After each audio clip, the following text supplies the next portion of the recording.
Ladies and gentlemen, welcome to the 30th anniversary of the Hunger Project.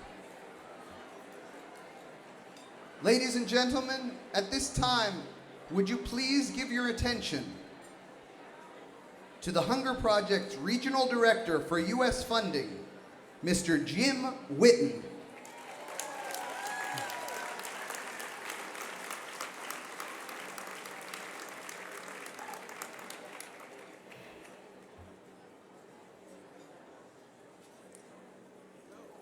Your Excellencies, ladies and gentlemen,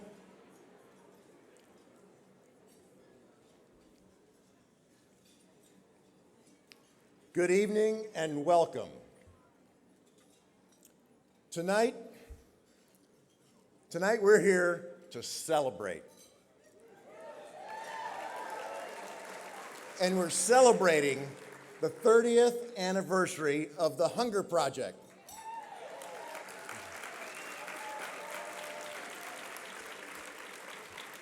And on behalf of the entire global organization, I want to thank each and every one of you for being here tonight.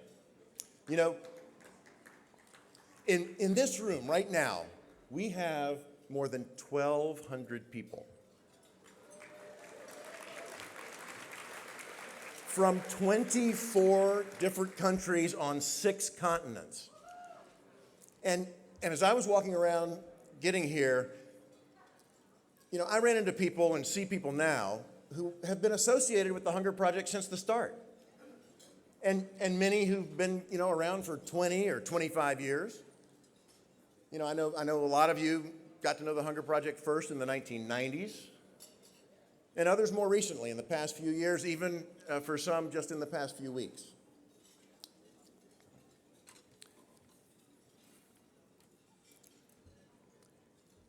And then there's the rest of you. You are our guests, our families, our friends, our colleagues, for whom tonight may be your first experience of the global family of the Hunger Project.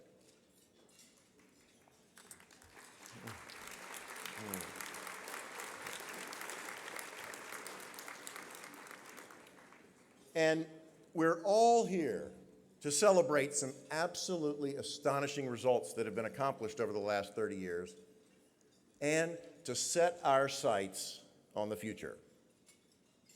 Now, the Hunger Project is a strategic organization and global movement, and it's committed to the sustainable end of chronic hunger. Now, the Hunger Project does not provide relief. We don't even engage in the more conventional top-down service delivery type of development. What we do is based on the recognition that hungry people have the right, the responsibility, and the capability to provide for themselves. Now, we've pioneered large-scale, bottom-up, gender-focused strategies, and we've customized them everywhere we work to the unique challenges and opportunities of those regions. But throughout, the essence of our work has been to design direct interventions into the conditions that give rise to chronic hunger. And by doing so, empower the grassroots people themselves to be able to meet their own basic needs. Now, everywhere we work, our highest priority, it's the empowerment of women. And for good reason. We've recognized that there's nothing more essential for hunger to end. And all this work we now do in 13 countries across South Asia, across Africa, and Latin America. Now, this for a lot of reasons, is a very special year for the Hunger Project.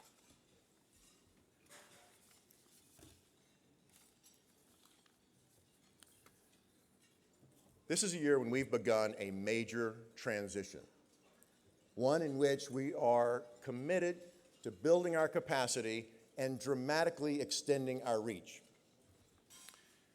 And to do this, it's going to require a substantial increase in our funding. Ladies and gentlemen, for the past 17 years, no one has raised more money for the Hunger Project than my mentor and colleague, Laura Burt.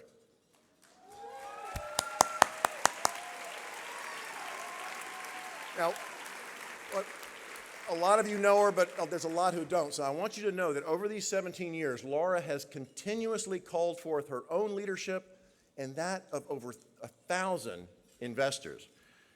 She's mentored staff fundraisers, myself included, and has worked with just hundreds of investor activists. I don't think there's ever been an invitation that she hasn't risen to or a challenge that she hasn't come on board to make sure it was accomplished, and she's done it with a kind of grace and a kind of energy and a kind of vision that you would not believe. So now, I want to ask you, please join me in welcoming my mentor, my colleague, and my very dear friend, Laura Burt.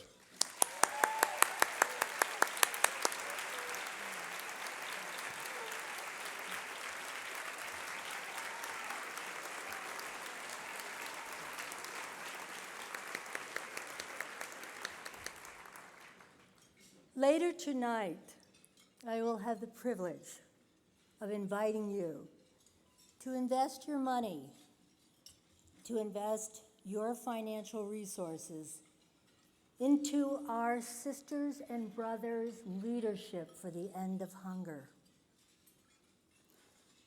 In honor of our 30th anniversary, we have created the $3 million Leadership Challenge Match. Due to the generosity of 7 of our leading investors, we have the opportunity tonight to double every dollar, every brand new dollar for 2007, dollar for dollar. So I'd like to have you start thinking about what the amount is that you're going to be investing later tonight. So I'll see you later tonight. Thank you.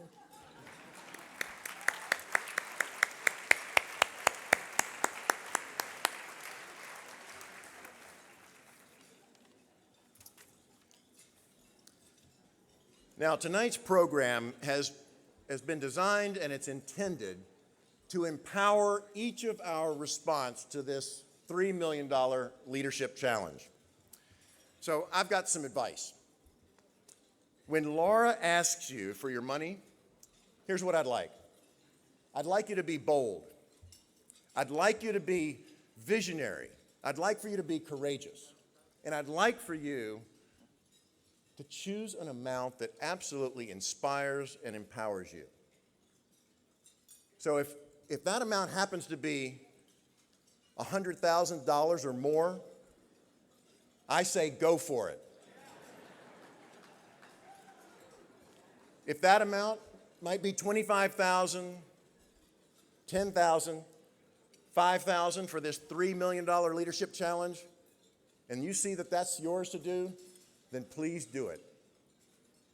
And if $250 or $500 or $1,000 is more appropriate for what you can invest, then that's what there is for you to do. And we would, no matter what amount gets invested, it will all be utilized with the just utmost in integrity and at the highest leverage for the end of hunger.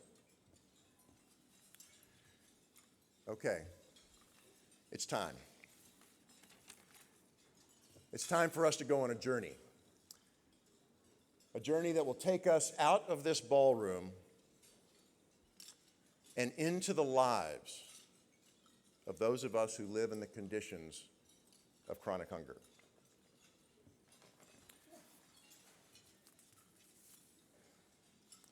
Tonight, we're debuting a new video.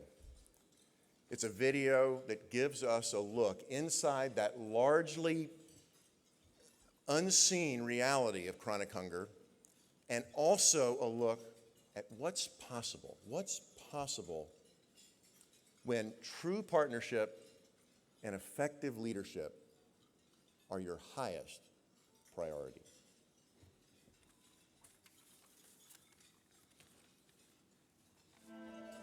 Every morning at dawn, I walk miles for the water and firewood my family needs. I prepare the breakfast. I get my son ready for school. I go to the fields to grow the food our family eats. I keep my daughters out of school to help me with my work. Sometimes I think I should send my daughters to school. But where is the money, and who will do all the work at home? I have never been to school. I was married at 12, gave birth at 15. My child was born at home, and I have never seen a doctor. My husband moved away 5 years ago to earn money, but he can barely pay to live in the city. So we are left on our own. I keep my daughter inside the home to protect her honor. When the male elders meet to make the decisions for the village, they certainly never ask women's opinion, even though we are the ones who know what needs to be done. This has been the tradition. Women are assigned virtually all the work to take care of the family, yet we have no voice. People refer to me as someone's daughter, or someone's wife, or someone's mother. Nobody ever calls me by my name. Then there was a day I will never forget. The Hunger Project came to my village. All the men and women of the village came together. But this time, the women did not sit in back. We were asked to sit in front. The workshop was led by volunteers called animators. We discovered that we matter. We created a vision for how we want our village to be. Clean water, better crops, schools. This time, the voice of both women and men counted. But could we do something about this ourselves? Many people were skeptical. Usually we wait for the government to do things, and they never do. We had lost hope. Yet, when we really confront the truth, when we really thought things through, we discovered that we can take action ourselves. Some truly took a stand to make it happen, and I was one who did. We set priorities. We made our action plan. We felt free. One priority we women pushed for was water. We spent hours every day carrying water. So as a village, we had a hand pump installed for a well near our homes that all of us could use. We wanted better crops. No government extension worker ever visited our village. We made it our business to make sure he did. We built an irrigation system, so we are not dependent on scarce rainfall. We were able to grow enough food to sell and started earning money. We have many more priorities now. We are planting a village woodlot so we women and our daughters don't have to walk miles carrying firewood. I just cannot tell you how heavy that wood is. One enormous burden on women is that we must spend hours every day grinding food by hand.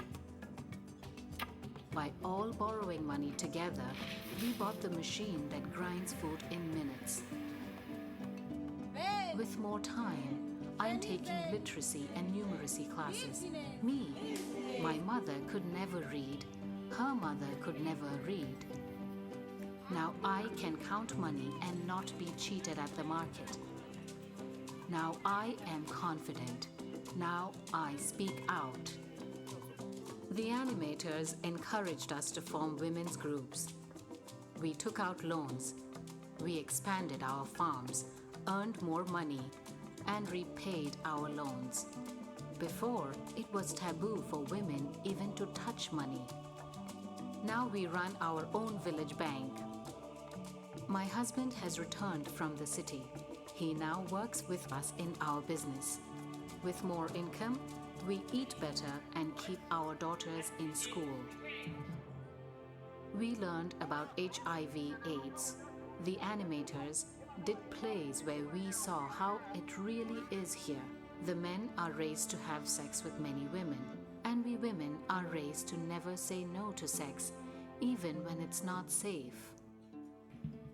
Our people are dying in their most productive years because of how we were raised as men and women. We took a stand to change this, both the women and men. Our health committee launched a campaign. We want everyone to know how to prevent AIDS.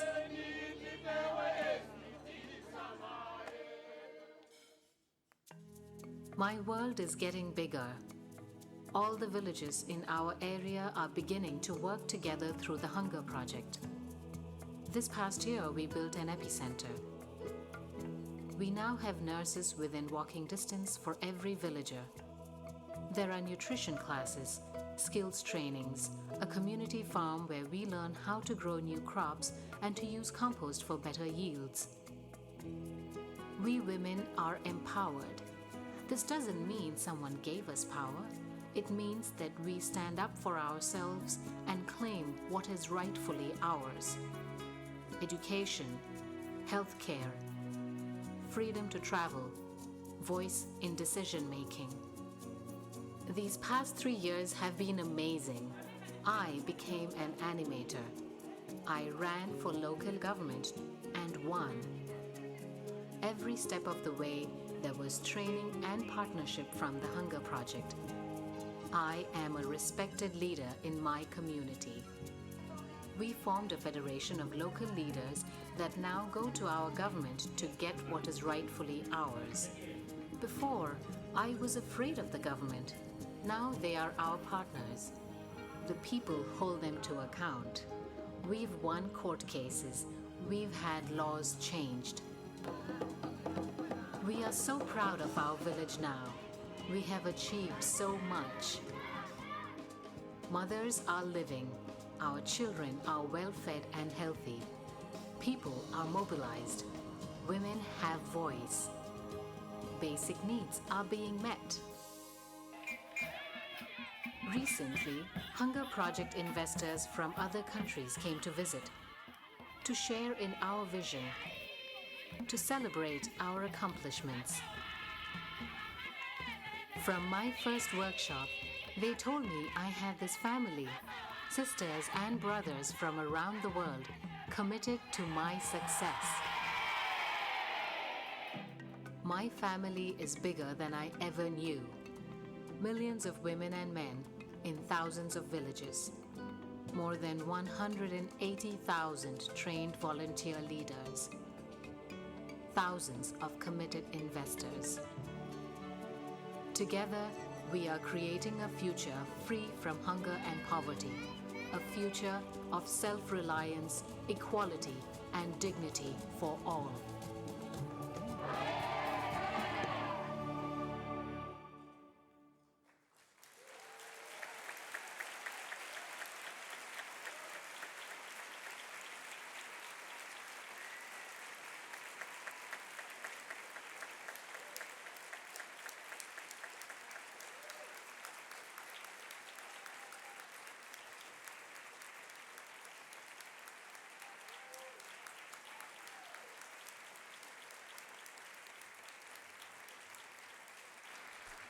Ladies and gentlemen, our program will continue in just a few moments. Please take this time to enjoy your meal.